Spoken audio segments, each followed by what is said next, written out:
എല്ലാവരോടും എനിക്ക് പറയാനുള്ളത് ഒരു തുറന്ന മനസ്സോടുകൂടി. നമുക്കറിയാം, പുറത്ത് നല്ല കോരിച്ചൊരിയുന്ന മഴയുണ്ടെങ്കിൽ നമ്മൾ ഒരു ബക്കറ്റോ ഒരു മറ്റെന്തെങ്കിലും പാത്രമോ പുറത്ത് കൊണ്ടുപോയി വെച്ചിട്ടുണ്ടെങ്കിൽ നമുക്ക് നല്ല ശുദ്ധമായ വെള്ളം അവിടെ കിട്ടും. പക്ഷേ നമ്മുടെ പാത്രം അത് നിവർത്തി വെക്കണം. നിവർത്തി വെച്ചെങ്കിൽ മാത്രമേ അവിടെ കിട്ടുള്ളൂ. അപ്പൊ അതുകൊണ്ട് തുറന്ന മനസ്സോടു കൂടി ഒന്ന് ഇരുന്നാൽ നമുക്ക് ഈ കാര്യങ്ങളൊക്കെ ഞാൻ പറയുന്ന അതായത് ഒരുപാട് കാര്യങ്ങൾ പറയാൻ എനിക്കറിയില്ല, പ്രത്യേകിച്ച് എക്സ്പീരിയൻസ് ഒന്നും ഇല്ല. അതുകൊണ്ട് തന്നെ പറയുന്ന കാര്യങ്ങൾ നമുക്ക് ഉൾക്കൊള്ളാൻ കഴിയണമെങ്കിൽ എല്ലാവരും ഒന്ന് തുറന്ന മനസ്സോടു കൂടി ഇരിക്കണമെന്ന് ഞാൻ ആദ്യമേ അഭ്യർത്ഥിക്കുകയാണ്. ഒരു 20 വർഷത്തോളമായി മാധ്യമ പ്രവർത്തന ഫീൽഡിലായിരുന്നു. അങ്ങനെ ഇരിക്കെയാണ് കഴിഞ്ഞ ജനുവരി ആദ്യവാരത്തില് ഉമ്മർ ഉസ്താദിനെ എന്റെ നാട്ടിലെ അങ്ങാടിയിൽ വെച്ചിട്ട് കാണുന്നത്. അപ്പോ ഉമ്മർ ഉസ്താദ് വർഷങ്ങളായിട്ട് ഇങ്ങനെ എന്തോ ഒരു ബിസിനസ് ചെയ്യുന്നുണ്ട് എന്ന് എനിക്കറിയാം. പക്ഷേ അതെന്താണെന്ന് അന്വേഷിക്കാനോ അതിന്റെ സാധ്യതകൾ മനസ്സിലാക്കാനോ ഞാൻ അങ്ങോട്ട് പോയിട്ടുണ്ടായിരുന്നില്ല. കാരണം എന്റെ ജോലി തന്നെ മാധ്യമ പ്രവർത്തനമായതുകൊണ്ട് ഏതെങ്കിലും രീതിയിലുള്ള എന്തെങ്കിലും ഒരു പ്രശ്നമോ എന്തെങ്കിലും സംഭവങ്ങളൊക്കെ ആണെങ്കിൽ അതിന്റെ പേരിൽ എന്തെങ്കിലും തർക്കത്തിന് പോകേണ്ടി വരികയോ അങ്ങനെ എന്തെങ്കിലുമൊക്കെ ഒരു സംഭവം ഉണ്ടായേക്കാം. അപ്പൊ അതുകൊണ്ട് അതിനുള്ളൊരു വഴി ഉണ്ടാവരുത് എന്ന് കരുതി തീർത്തും മാറി നിന്ന ആളാണ് ഞാൻ. അങ്ങനെ ഇരിക്കെയാണ് ഈ ജനുവരി ഫസ്റ്റ് വീക്കിൽ ഉമ്മർ ഉസ്താദിനെ കണ്ടുപിടുന്നത്. കാരണം എനിക്ക് വർഷങ്ങളായിട്ട് ഒരു നെഞ്ചരിച്ചിലിന്റെ അസിഡിറ്റിയുടെ പ്രശ്നമുണ്ട്. ഒരുപാട് ചികിത്സകൾ ചെയ്തിട്ടുള്ളതാണ്. കോഴിക്കോട് മെഡിക്കൽ കോളേജിലെ വലിയ പ്രധാനപ്പെട്ട ഡോക്ടേഴ്സിനെ കാണിച്ചിട്ടുണ്ട്. അതുപോലെ ബേബി ഹോസ്പിറ്റലിൽ പോയി എൻഡോസ്കോപ്പി ചെയ്ത് ചികിത്സ നടത്തിയിട്ടുണ്ട്. പിന്നെ കോഴിക്കോട് സഹകരണ ഹോസ്പിറ്റല്, അതുപോലെ ആയുർവേദ മേഖലയിലാണെങ്കിൽ എൻ്റെ ഒരു വളരെ അടുത്ത സുഹൃത്ത് ഒരു ഗവൺമെന്റ് ഹോസ്പിറ്റലിലെ മെഡിക്കൽ ഓഫീസർ ആയിരുന്നു. അദ്ദേഹത്തിന്റെ കീഴിൽ 5 വർഷത്തോളം എന്ന് തന്നെ പറയാം അങ്ങനെ ചികിത്സ നടത്തിയിട്ടുണ്ട്. പക്ഷെ എനിക്ക് അവിടെ കാര്യമായ മാറ്റങ്ങളൊന്നും ഉണ്ടായിരുന്നില്ല. അപ്പോ ഇതിൽ എന്ത് ചികിത്സയാണെങ്കിലും ആയുർവേദം ആയിക്കോട്ടെ അല്ലെങ്കിൽ അലോപ്പതി ആയിക്കോട്ടെ എന്തായിരുന്നാലും കാര്യമായ പുരോഗതി ഒന്നും ഉണ്ടാവില്ല എന്നോ ഇതിങ്ങനെ സഹിച്ചുകൊണ്ട് അങ്ങ് ജീവിക്കാനേ പറ്റുള്ളൂ എന്നുള്ള ഒരു മൈൻഡ് സെറ്റിലായിരുന്നു ഞാൻ ഉണ്ടായിരുന്നത്. ഏതായിരുന്നാലും കഴിഞ്ഞ 10 വർഷത്തോളമായി എനിക്ക് നോമ്പ് നോൽക്കാനൊന്നും കഴിഞ്ഞിരുന്നില്ല. അപ്പൊ ഈ ഒരു സാഹചര്യത്തിൽ ഈ വർഷമെങ്കിലും നോമ്പ് നോൽക്കാൻ കഴിയണം എന്നുള്ള ഒരു ആഗ്രഹത്തിൽ ഏറ്റവും അവസാനമായിട്ട് കോഴിക്കോട് മെഡിക്കൽ കോളേജിലെ പ്രധാനപ്പെട്ട ഒരു ഡോക്ടറെ മറ്റൊരാളെ കൊണ്ട് സംസാരിപ്പിച്ച് അദ്ദേഹത്തിന്റെ അപ്പോയിന്റ്മെന്റ് വാങ്ങി അദ്ദേഹത്തിനെ പോയി കാണുകയും ആ ഒരു ട്രീറ്റ്മെന്റ് നടത്തുകയും ചെയ്തിരുന്നു. പക്ഷെ അവിടെയും കാര്യമായ പുരോഗതി ഒന്നും ഉണ്ടായില്ല. വലിയ വിലപിടിപ്പുള്ള മരുന്നുകൾ തന്നു, വലിയ ഫീസ് കൊടുത്തു. പക്ഷെ ആ ഗുളിക കുടിച്ചുകൊണ്ടിരിക്കുമ്പോഴുള്ള ഒരു ചെറിയ ആശ്വാസം എന്നല്ലാതെ അതിലപ്പുറം ഒരു മാറ്റം ഉണ്ടായില്ല. ഈ സമയത്ത് ഉമ്മർ ഉസ്താദിനോട് സംസാരിച്ച സമയത്ത് ഇങ്ങനെ നിങ്ങളെ കയ്യിൽ ഇങ്ങനെ എന്തോ ഒരു മരുന്നുണ്ടല്ലോ എന്ന് പറയുന്ന കേൾക്കുന്നു, ഇങ്ങനെ നെഞ്ചരിശീലിനൊക്കെ ഉള്ള ഒരു മരുന്നുണ്ട് എന്ന് പറയുന്നത് കേൾക്കുന്നു. ചില ആളുകൾ എന്നോട് അങ്ങനെ പറഞ്ഞു. അത് എന്താണ് അതിന്റെ വസ്തുത എന്ന് ചോദിച്ച സമയത്ത് എന്നോട് പറഞ്ഞു, അങ്ങനെ ഒരു സംഭവം ഉണ്ട്, അത് വേണമെങ്കിൽ നീ ഒന്ന് പഠിച്ചു നോക്ക്, മാത്രമല്ല അതിലൊരു ബിസിനസ് സാധ്യതയുണ്ട്, നമുക്കൊക്കെ നന്നായി ചെയ്യാൻ പറ്റും, ഒന്ന് പഠിച്ചു നോക്ക് എന്ന് പറഞ്ഞ സമയത്ത് ഞാൻ ചോദിച്ചു എന്താണ് കമ്പനിയുടെ പേര്, എന്താണ് അതിന്റെ കഥ എന്ന് ചോദിച്ച സമയത്ത് പേര് പറഞ്ഞു തന്നു. അങ്ങനെ ഞാൻ വീട്ടിൽ വന്ന് സെർച്ച് ചെയ്ത് നോക്കുന്ന സമയത്താണ് എനിക്ക് ഇതിന്റെ കുറച്ച് ബേസിക് കാര്യങ്ങൾ മനസ്സിലാവുന്നത്. അപ്പോ ഞാൻ കൂടുതൽ അതിനെക്കുറിച്ച് അന്വേഷിച്ചു, സെർച്ച് ചെയ്തുകൊണ്ടിരുന്നു. അങ്ങനെ ഏകദേശം ഒരു ദിവസം അന്ന് ഞാൻ ചെറിയൊരു പ്രയാസമുള്ളത് കൊണ്ട് വീട്ടിൽ വിശ്രമത്തിലായിരുന്നു. ഒരു പച്ചമരുന്ന് കുടിച്ച് വിശ്രമിക്കുന്ന സമയമാണ്. അപ്പൊ ഏതായിരുന്നാലും കൃത്യമായി ഇതിനെക്കുറിച്ച് ആ ഒരു ദിവസം എനിക്ക് പഠിക്കാൻ കഴിഞ്ഞു. അങ്ങനെ ഞാൻ ഉമ്മർ ഉസ്താദിനെ വീണ്ടും വിളിച്ചിട്ട് എനിക്കിത് കൂടുതലൊന്ന് സംസാരിക്കണം, എപ്പോഴാണ് കാണുക എങ്ങനെയാണെന്ന് ചോദിച്ചു. വീട്ടിലുള്ള സമയം പറഞ്ഞപ്പോൾ ഞാൻ വീട്ടിലേക്ക് ചെന്നു. ഞാൻ വീട്ടിൽ ചെന്ന സമയത്താണ് ഇതിന്റെ മറ്റു കാര്യങ്ങൾ പറയുന്നത്. അങ്ങനെ മനസ്സിലാക്കി. പിന്നെ ഇതിന്റെ ഒരു സിസ്റ്റം ഉണ്ട്, ID രജിസ്റ്റർ ചെയ്യാന്നുള്ളൊരു സിസ്റ്റം ഉണ്ട് എന്ന് പറഞ്ഞു. അങ്ങനെ ID രജിസ്റ്റർ ചെയ്യാൻ എനിക്ക് പറഞ്ഞു തന്നു. ഫോണിൽ നിന്ന് എങ്ങനെയാണ് ID എടുക്കേണ്ടതെന്ന് പറഞ്ഞു തന്നു. അങ്ങനെ ഞാൻ അവിടുന്ന് അദ്ദേഹത്തിന്റെ സഹായത്തോടു കൂടി ഞാൻ തന്നെ ID രജിസ്റ്റർ ചെയ്തു. പിന്നീട് അടുത്ത ദിവസം കോഴിക്കോട് വെച്ചിട്ടാണ്, പിന്നെ അതിന്റെ തൊട്ട് മുന്നേ ബെല്ലിസാറിന്റെ ഒരു FSS ഉണ്ടായിരുന്നു, അതിൽ പങ്കെടുത്തു. അങ്ങനെ ഏറ്റവും അടുത്ത ദിവസം തന്നെ കോഴിക്കോട് സ്റ്റോറിൽ പോയിട്ട് ഒരു 15,000 രൂപയുടെ പ്രൊഡക്റ്റ് ആണ് ഫസ്റ്റിൽ എടുത്തത്. ഏതായാലും എനിക്ക് ഉപയോഗിക്കാം, അതോടൊപ്പം കുറച്ച് മറ്റുള്ള ആളുകൾക്കൊക്കെ കൊടുത്തു നോക്കുകയും ചെയ്യാം എന്നുള്ള ഒരു കണ്ടീഷനിൽ ഒരു 15,000 രൂപയുടെ ആദ്യ പർച്ചേസ് നടത്തി. അത് കൊണ്ടുവന്ന് വീട്ടിലെത്തി ഞാൻ സാധനങ്ങളൊക്കെ ഒന്ന് നിരത്തി വെച്ചു. കമ്പനിയുടെ നമ്മുടെ ഒരു ബുക്കും വാങ്ങിയിരുന്നു പഠിക്കാൻ വേണ്ടിയിട്ടുള്ള. അപ്പൊ ഈ ബുക്ക് പരിശോധിച്ച് നോക്കുന്ന സമയത്ത് വളരെ പ്രധാനപ്പെട്ട ഒരുപാട് ഐറ്റംസ് ഉണ്ട്. ഇതൊന്നും ഞാൻ വാങ്ങിയിട്ടില്ല. അപ്പൊ ഇതൊന്നും ഇല്ലാതെ ഞാനിതൊരു ബിസിനസ് എന്ന രീതിയിലേക്ക് ഇറങ്ങുമ്പോൾ ശരിയാലാന്ന് തോന്നിയപ്പോൾ പിന്നെ ഒരു അടുത്ത ദിവസങ്ങളിൽ പോയിട്ട് ഒരു 35 രൂപ കൂടെ സാധനം വാങ്ങി അങ്ങനെ ഒരു ഹോം മീറ്റിംഗ് നടത്തി. ഈ ഹോം മീറ്റിംഗ് നടത്തിയ സമയത്താണ് ശരിക്കും പറയുകയാണെങ്കിൽ ഞാൻ ഒന്നുമല്ല എന്ന് ചിന്തിക്കേണ്ടി വന്നത്. കാരണം ഹോം മീറ്റിങ്ങിന് എന്റെ നാട്ടിലെ 2 വാർഡ് മെമ്പർമാരുണ്ട്. ഒന്ന് അനിയൻ തന്നെയാണ് ഒരു വാർഡ്, തൊട്ടടുത്ത വാർഡ് മെമ്പർ മറ്റൊരാള്.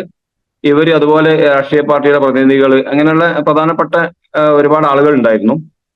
അപ്പോ ഇവരുടെ മുന്നിൽ ഈ ഒരു പദ്ധതി അവതരിപ്പിക്കുക എന്നും ഇങ്ങനെ ഒരു സംഭവം ഉണ്ട് എന്നുള്ളത് അവരൊക്കെ ഒന്ന് മനസ്സിലാക്കട്ടെ എന്നുള്ളത് ഞാൻ ഉദ്ദേശിച്ചിരുന്നത്. പക്ഷേ അവരോട് വന്ന സമയത്ത് അവർക്ക് ഓരോരുത്തർക്കും പറയാനുള്ളത് വർഷങ്ങൾക്ക് മുന്നേ തന്നെ അവരൊക്കെ ഇത് ഉപയോഗിച്ചതിന്റെ റിസൾട്ടുകളായിരുന്നു. എന്റെ അനിയൻ ഉൾപ്പെടെയുള്ള ആളുകളൊക്കെ പറയുന്നത് അവരിൽ ഇതിൽപ്പെട്ട പല കാര്യങ്ങളും ഉപയോഗിച്ചു, പല പ്രൊഡക്റ്റുകൾക്കും ഭയങ്കര റിസൾട്ട് കിട്ടി എന്നുള്ളതായിരുന്നു. അതോടുകൂടി എനിക്ക് വലിയ ആത്മവിശ്വാസമായി. കാരണം ഞാൻ ഇത് അവർക്ക് പരിചയപ്പെടുത്തി കൊടുക്കാനാണ് ശ്രമിക്കുന്നത്. പക്ഷെ അവരൊക്കെ ഇത് പഠിച്ച് മനസ്സിലാക്കി ഇത് ഉപയോഗിച്ച് അനുഭവിച്ചിട്ടുള്ള ആളുകളാണെന്ന് മനസ്സിലായപ്പം ഇത് കൂടുതൽ മനസ്സിലാക്കണമെന്നും ഇത് ഏറ്റെടുക്കണമെന്നും ഞാൻ തീരുമാനിച്ചു. അങ്ങനെ കുറഞ്ഞ ദിവസങ്ങൾ ഞാൻ വീണ്ടും ശരിക്കും പറയാണ് പഠിക്കാൻ തന്നെ മാറ്റി വെച്ചു എന്ന് പറയാം. ആ സമയത്തൊന്നും ഞാൻ ആദ്യത്തെ കുറഞ്ഞ ദിവസങ്ങളിലൊന്നും ഇത് ബിസിനസ് ആരോടെങ്കിലും പറയാനോ അങ്ങനെ ആ രീതിയിലേക്കൊന്നും ഞാൻ പോയിട്ടില്ല. ഞാൻ ഇങ്ങനെ സെർച്ച് ചെയ്തുകൊണ്ടും പഠിച്ചുകൊണ്ടും ഓരോ പ്രൊഡക്റ്റിനെ കുറിച്ചും അതിന്റെ കമ്പനിയുടെ മറ്റു സാധ്യതകളെ കുറിച്ചും ഒക്കെ ഇങ്ങനെ പഠിച്ചുകൊണ്ട് അങ്ങനെ കുറഞ്ഞ ദിവസങ്ങൾക്ക് ശേഷം ഞാനിത് എൻ്റെ സുഹൃത്തുക്കളിലേക്കും, അതായത് എനിക്ക് തന്നെ ഈ പ്രൊഡക്റ്റ് ഉപയോഗിച്ച് ഒരു റിസൾട്ട് വന്നു തുടങ്ങി. ഏതായാലും 1-2 ആഴ്ചകൾ കൊണ്ട് തന്നെ എനിക്ക് വലിയ മാറ്റങ്ങൾ ഉണ്ടായി തുടങ്ങി. അപ്പൊ എനിക്ക് ബോധ്യമായി ഈ പറയുന്ന കാര്യത്തിൽ കഴമ്പുണ്ട്, വലിയ സാധ്യതകൾ ഉണ്ട് എന്ന് എനിക്ക് തീർത്തും ബോധ്യപ്പെട്ടു. ആ സമയത്താണ് ഞാനിത് മറ്റുള്ള ആളുകളിലേക്ക് പറയാൻ തുടങ്ങിയത്. അങ്ങനെ പറഞ്ഞു തുടങ്ങിയ സമയത്ത് ജനുവരി ഫസ്റ്റ് ID രജിസ്റ്റർ ചെയ്യുന്നതിന് ജനുവരി 7-നാണ്, 7 രാത്രി. അങ്ങനെ ഏകദേശം ഒരു ജനുവരി 2nd വീക്ക് കഴിഞ്ഞു, 3rd വീക്കിലേക്ക് എത്തിയ സമയത്ത് തന്നെ ചില ആളുകളൊക്കെ ഇതിന്റെ പോസിറ്റീവ് വശങ്ങളെ കുറിച്ച് സംസാരിക്കുകയും മുമ്പ് അവരതെ കുറിച്ചൊക്കെ മനസ്സിലാക്കിയിട്ടുണ്ടെന്നൊക്കെയുള്ള രീതിയിലൊക്കെ സംസാരങ്ങളും എനിക്ക് കിട്ടി. അങ്ങനെ പല ആളുകളും ജോയിൻ ചെയ്തു. അങ്ങനെ ആ ഒരു രീതിയിലേക്ക് ഇങ്ങനെ മുന്നോട്ട് പോയിക്കൊണ്ടിരിക്കുകയാണ്. ഓരോ ദിവസവും ഇപ്പൊ നമുക്ക് പലപ്പോഴും നമ്മുടെ പല ആളുകളും പറയാറുണ്ട് ഒരുപാട് നെഗറ്റീവുകൾ കേൾക്കേണ്ടി വന്നു, അങ്ങനെ ഉണ്ടായിരുന്നു എന്നൊക്കെ. പക്ഷെ എന്നെ സംബന്ധിച്ചിടത്തോളം എനിക്ക് അങ്ങനെ കാര്യമായിട്ടുള്ള നെഗറ്റീവുകളൊന്നും കേൾക്കേണ്ടി വന്നിട്ടില്ല എന്നുള്ളതാണ്. ഞാൻ പോയി സംസാരിക്കുന്ന ആളുകളൊക്കെ ഒരു 90% ആളുകളും ഇതിന്റെ സാധ്യതകൾ മനസ്സിലാക്കിയിട്ടില്ലെങ്കിലും പ്രൊഡക്റ്റുകൾ ഉപയോഗിച്ച് റിസൾട്ട് ലഭിച്ചിട്ടുള്ള ആളുകളാണ്. അപ്പോ ഞാൻ ഈ ജോയിൻ ചെയ്യുന്ന സമയത്ത് ഇതിന്റെ ടീമിന്റെ സാധ്യതകളെ കുറിച്ചോ അങ്ങനൊന്നും എനിക്കറിയില്ല. പക്ഷെ ഉമർ ഉസ്താദ് വളരെ കൃത്യമായിട്ട് നല്ലൊരു ടീമിന്റെ കൂടെയാക്കി എന്നെ സെറ്റ് ചെയ്തു എന്നുള്ളതാണ്. കാരണം എനിക്ക് അതിനെക്കുറിച്ച് ഒന്നും അറിയില്ല. നമ്മൾ പറയാറുണ്ട് കമ്പനി നോക്കണം, കമ്പനിയുടെ പ്രൊഡക്റ്റുകൾ നോക്കണം, അതിന്റെ പ്ലാന് നോക്കണം, ടീം നോക്കണം. ഈ 4 കാര്യം കൃത്യമാവണമെന്ന് പറയാറുണ്ട്. പക്ഷെ ഇതൊക്കെ പിന്നീട് പഠിച്ച കാര്യമാണ്. ജോയിൻ ചെയ്യുന്ന സമയത്ത് ഇതൊന്നും പഠിച്ചിട്ടില്ല. ജസ്റ്റ് ഉമർ ഉസ്താദ് എന്താ ചെയ്തെന്ന് വെച്ചാൽ എനിക്ക് എന്നെ വളർത്തിയെടുക്കാൻ പറ്റിയ ഒരു ടീമിന്റെ കൂടെയാക്കി എന്നെ സെറ്റ് ചെയ്തു എന്നുള്ളതാണ്. അതായത് സൗദ മേഡത്തിന്റെ താഴെയായിട്ടാണ് എനിക്ക് ID അടിക്കാൻ വേണ്ടിയിട്ട് ഏതോ ഒരു ഡിസ്ട്രിബ്യൂട്ടർ ഉണ്ടായിരുന്നു, അവരുടെ താഴെയായിട്ടുള്ള അതിന്റെ ആ ഒരു ഐഡിയിലാണ് പിന്നെ എന്റെ ID ക്രിയേറ്റ് ചെയ്യാൻ വേണ്ടി എനിക്ക് പറഞ്ഞു തരുന്നത്. അപ്പം അതിന്റെ സിസ്റ്റം അദ്ദേഹം പറഞ്ഞ പ്രകാരം ചെയ്തു. പിന്നീട് നോക്കുന്ന സമയത്ത് അതിന്റെ അപ്ലൈനായിട്ട് അവിടെ റഷീദ് സാറ്, അതുപോലെ സാബിത് സാർ ഒക്കെ ഉണ്ട്, നമ്മുടെ പന്നൂർ ഹസീന മേഡം ഉണ്ട്. പിന്നെ അവിടെ നിന്ന് അങ്ങോട്ട് അയ്യൂബ് സാർ, ഉമർ ഉസ്താദ്, എങ്ങനെ ഒരു ബെല്ലി സ്റ്റാറിലേക്കൊക്കെ നീളുന്ന ഒരു കൃത്യമായ ഒരു ട്രാക്കിലാണ് ഞാൻ വന്ന് വീണിട്ടുള്ളത്. അത് അവിടെ കൊണ്ടുവന്ന് വെച്ചതാണ്. അതുകൊണ്ട് തന്നെ എനിക്ക് വളരെ വേഗത്തിൽ ഇതിന്റെ കാര്യങ്ങൾ പഠിച്ചെടുക്കാനും മനസ്സിലാക്കിയെടുക്കാനും ടീമിനെ സെറ്റ് ചെയ്യാൻ കഴിഞ്ഞു എന്നുള്ളതാണ്. അതായത് ലീഡേഴ്സ് എന്നെ വന്ന് ഫോക്കസ് ചെയ്യുകയോ എനിക്ക് പ്ലാൻ പറഞ്ഞു തരികയോ ഒന്നും ചെയ്തിട്ടില്ലെങ്കിൽ പോലും പിന്നീട് ജോയിൻ ചെയ്ത അന്ന് മുതൽ ID അടിച്ച അന്ന് മുതൽ വളരെ കൃത്യമായിട്ട് ലീഡേഴ്സിന്റെ ഭാഗത്തു നിന്നുള്ള സപ്പോർട്ടുകൾ ലഭിച്ചു. അത് ഉപയോഗപ്പെടുത്തി പരമാവധി ലീഡേഴ്സിനെ ഉപയോഗപ്പെടുത്തി ഞാൻ എൻ്റെ ഒരു ട്രാക്ക്, എൻ്റെ ഒരു വലയം സൃഷ്ടിച്ചെടുക്കാൻ ശ്രമിച്ചു എന്നുള്ളതാണ്. ഇപ്പം ഇതിൽ എനിക്ക് മനസ്സിലായിട്ടുള്ളത്, ഞാൻ കഴിഞ്ഞ 10 വർഷക്കാലം നോമ്പ് നോൽക്കാതിരുന്ന എനിക്ക് ഈ കഴിഞ്ഞ റമദാൻ മാസത്തിൽ കൃത്യമായിട്ട് ഒരു പ്രയാസവും ഇല്ലാതെ നോമ്പ് നോൽക്കാൻ കഴിഞ്ഞു എന്ന് പറയുമ്പോൾ അത് ശരിക്കും വിശ്വസിക്കാൻ എനിക്ക് പോലും പ്രയാസം ഉണ്ടായിരുന്നു, ഇത് എങ്ങനെ സംഭവിച്ചു എന്നുള്ളത്. പിന്നെ കൃത്യമായിട്ട് മനസ്സിലാക്കുമ്പോൾ പ്രൊഡക്റ്റുകളുടെ ക്വാളിറ്റി തന്നെ. എന്റെ ഒരു സുഹൃത്തായിട്ടുള്ള, വർഷങ്ങളായിട്ട് ആയുർവേദ മെഡിക്കൽ ഷോപ്പ് നടത്തുന്ന ഒരു സുഹൃത്ത് എന്നോട് പറഞ്ഞത്, ഞാൻ ഇതിനെ കുറിച്ച് പഠിച്ചിരുന്നു. അപ്പൊ നിങ്ങളുടെ ഈ കമ്പനി ചെയ്യുന്നത്, സാധാരണ മറ്റു കമ്പനികൾ ഒരു ഒരു ബോട്ടിൽ, അതായത് മറ്റു കമ്പനികൾ 4 ബോട്ടിൽ മരുന്ന് ഉൽപ്പാദിപ്പിക്കുന്ന സമയത്ത് നിങ്ങളുടെ ഈ കമ്പനി ചെയ്യുന്നത് 1 ബോട്ടിലാണ് ഉൽപ്പാദിപ്പിക്കുന്നത് എന്നാണ്. അതായത് അതിന്റെ ഒരു ഫോർമുല അദ്ദേഹം പറഞ്ഞിരുന്നു, എനിക്കറിയില്ല കൃത്യമായിട്ട്. അപ്പോ ആ ഒരു രീതിയിൽ അത്രക്ക്, അതായത് 4 ഇരട്ടി അല്ലെങ്കിൽ 3 ഇരട്ടിയിൽ അപ്പുറം ക്വാളിറ്റി ഉള്ള സാധനങ്ങളാണ് നമ്മുടെ കമ്പനി ഉൽപ്പാദിപ്പിക്കുന്നത്. അതുകൊണ്ടാണ് ഇതിന്റെ റിസൾട്ട് എന്ന് അദ്ദേഹം പറയുന്നുണ്ട്. കാരണം വർഷങ്ങളായിട്ട്, 20 വർഷത്തിലധികമായിട്ട് ആയുർവേദ മെഡിക്കൽ ഫീൽഡിൽ ജോലി ചെയ്യുന്ന ഒരു വ്യക്തിയാണ്. അപ്പൊ അദ്ദേഹത്തിന് ഇതിന് കൃത്യമായ ഒരു വ്യൂ ഉണ്ട്. ഏതായിരുന്നാലും അങ്ങനെ ഞാൻ ഇതിനെക്കുറിച്ച് കൂടുതൽ മനസ്സിലാക്കി ആളുകളിലേക്ക് പറയാൻ തുടങ്ങി. അപ്പൊ പറയാൻ തുടങ്ങിയ സമയത്ത് എനിക്ക് ഉണ്ടായ മറ്റൊരു മാറ്റം എന്ന് പറഞ്ഞാൽ, ഈ ഒരു ബിസിനസ് നമ്മൾ ഡെവലപ്പ് ചെയ്തെടുക്കുന്നതോടൊപ്പം തന്നെ നമ്മുടെ പേഴ്സണാലിറ്റിയിൽ വലിയ മാറ്റങ്ങൾ ഉണ്ടാവുമെന്ന് എനിക്ക് ബോധ്യപ്പെട്ടു. കാരണം നമ്മുടെ ടീം ലീഡേഴ്സ് നമുക്ക് തരുന്ന നിർദ്ദേശങ്ങളും നമുക്ക് തരുന്ന മോട്ടിവേഷനുകളും ഒക്കെ തന്നെ ആ രീതിയിലുള്ളതാണ്. ബിസിനസ് രണ്ടാമതായിട്ടാണ് ഞാൻ ഇതിൽ കണ്ടിട്ടുള്ളത്. ഏറ്റവും ആദ്യമായിട്ട് നമ്മുടെ ഹെൽത്ത് ആൻഡ് നമ്മുടെ ക്യാരക്ടർ, നമ്മുടെ ആരോഗ്യവും നമ്മുടെ മാനസികമായിട്ടുള്ള നമ്മുടെ ഒരു എന്താ പറയാ സ്വഭാവം എന്ന് തന്നെ പറയാം, നമ്മുടെ വ്യക്തിയുടെ സ്വഭാവം, വ്യക്തിത്വം, അത് വല്ലാതെ എന്താ പറയാ ഹൈ ക്വാളിറ്റിയിലേക്ക് ഉയർത്താൻ കഴിയുന്ന രീതിയിലുള്ള ഒരു വിഷൻ നമ്മുടെ ലീഡേഴ്സിനുണ്ട്. അപ്പൊ അതിന്റെ ആ ഒരു കാര്യങ്ങൾ അവർ നമുക്ക് പറഞ്ഞു തരുന്ന സമയത്ത് നമ്മൾ പറയാൻ, ഞാൻ പലപ്പോഴും ചിന്തിച്ചിട്ടുണ്ട്, വലിയ വലിയ എമൗണ്ടുകൾ കൊടുത്തിട്ട് മോട്ടിവേഷൻ ക്ലാസ്സിന് പോയി ഇരിക്കുന്ന ആളുകളുണ്ട്. അപ്പൊ ഇവിടെ ഒന്നും കൊടുക്കാതെ, അല്ലെങ്കിൽ 30 രൂപ മാത്രം കൊടുത്ത്, അതല്ലെങ്കിൽ വൺ ഡേ പോലത്തെ ട്രെയിനിങ്ങുകളാണെങ്കിൽ ഒരു 250 രൂപയോ 300 രൂപയോ കൊടുത്ത് നമ്മൾ പോകുന്ന സമയത്ത്, ഇവിടെ 1000-വും 2000-വും കൊടുത്ത് 1 മണിക്കൂറോ 2 മണിക്കൂറോ മോട്ടിവേഷൻ ക്ലാസ്സിന് പോയി ഇരിക്കുന്ന ആളുകൾക്ക് കിട്ടുന്നതിന്റെ എത്രയോ 10 മടങ്ങാണ് നമുക്ക് ഇവിടെ കിട്ടുന്നത്. അതാണ് ഏറ്റവും പ്രധാനം. പിന്നെ ബിസിനസ് ഡെവലപ്മെന്റുമായിട്ട് ബന്ധപ്പെട്ട് എന്തൊക്കെ സഹായങ്ങളാണ് വേണ്ടത്, എന്തൊക്കെ കീകളാണ് വേണ്ടത്, ഇതെല്ലാം നമുക്ക് ലീഡേഴ്സിൽ നിന്ന് കിട്ടുന്നുണ്ട്. അതുകൊണ്ട് തന്നെ ഈ ബിസിനസ് ഡെവലപ്പ് ചെയ്ത് എടുക്കാൻ എനിക്ക് വലിയ പ്രയാസമൊന്നും ഉണ്ടായില്ല എന്ന് സത്യം. ഡെവലപ്പ് ചെയ്തു എന്നല്ല, അതിന്റെ ഒരു റൂട്ടിലേക്ക് ഇങ്ങനെ കൊണ്ടുവരാൻ വലിയ പ്രയാസമൊന്നും ഉണ്ടായില്ല എന്നുള്ളതാണ് ഏറ്റവും പ്രധാനമായിട്ടുള്ള കാര്യം.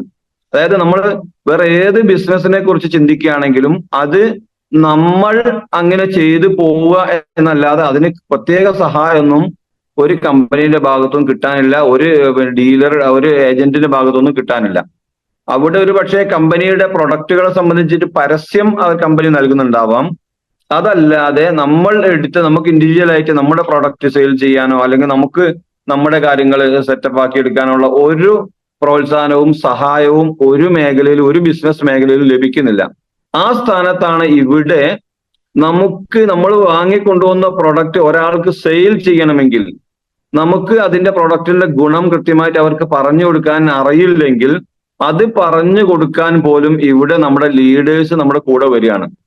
ഇപ്പൊ എന്തെങ്കിലും ശാരീരിക പ്രയാസമുള്ള ആളുകളാണെങ്കിൽ അവർക്ക് ആ ഒരു പ്രൊഡക്റ്റ് ഉപയോഗിക്കാൻ, അവർ ബിസിനസ് ആയിട്ട് ചെയ്യുന്നവരൊന്നുമല്ല, അത് ഉപയോഗിക്കാൻ വേണ്ടിയിട്ട് അവർക്ക് ആവശ്യമായ കാര്യങ്ങൾ, പോയിന്റ്സ് പറഞ്ഞു കൊടുക്കാൻ പോലും നമ്മുടെ ലീഡേഴ്സ് നമ്മുടെ കൂടെ വരികയാണ്.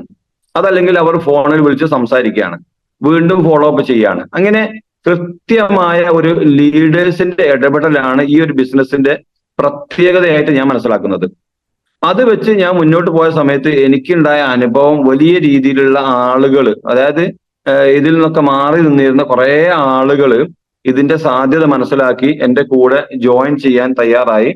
അതുകൊണ്ട് തന്നെ വളരെ വേഗത്തിൽ ലീഡേഴ്സിന്റെ ആ ഒരു സപ്പോർട്ടും അസോസിയേറ്റ്സിന്റെ സഹായവും ഇത് രണ്ടും കൂടെ ആയ സമയത്താണ് 6 മാസം കൊണ്ട് ഈ കമ്പനിയുടെ TC എന്നൊരു റാങ്കിലേക്ക് എനിക്ക് എത്താൻ കഴിഞ്ഞിട്ടുള്ളത്. ഒരിക്കലും എന്റെ സ്വന്തമായ ഒരു കഴിവല്ല.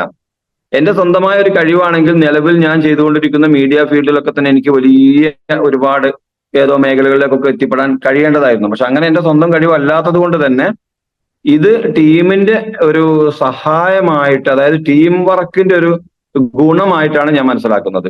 അപ്പൊ അങ്ങനെ പോകുന്ന സമയത്ത് എനിക്ക് കഴിയുമെങ്കിൽ ഇത് മറ്റ് എല്ലാവർക്കും കഴിയും എന്നാണ് എനിക്ക് പറയാനുള്ളത്. കാരണം ഇത് നമ്മുടെ ആരുടെയും സ്വന്തം കഴിവേ അല്ല. നമുക്ക് ഇതൊക്കെ ചെയ്തു തരുന്നത് നമ്മുടെ ഒരു ടീമാണ്. അതായത് ഒരു ഭാഗത്ത് നിന്ന് ലീഡേഴ്സ് കൈ പിടിച്ച് മുന്നോട്ട് വലിക്കുമ്പം പിൻഭാഗത്ത് നിന്ന് നമ്മുടെ അസോസിയേറ്റ്സ് നമുക്ക് അങ്ങോട്ട് പുഷ് ചെയ്ത് തള്ളി അവരും സഹായിക്കുന്നു. ഈ രണ്ട് സഹായം കൂടെ ഉണ്ടാകുന്ന സമയത്താണ് ഇതിന്റെ മധ്യത്തിലായി നിൽക്കുന്ന നമുക്ക് മുന്നോട്ട് പോകാൻ കഴിയുന്നത്.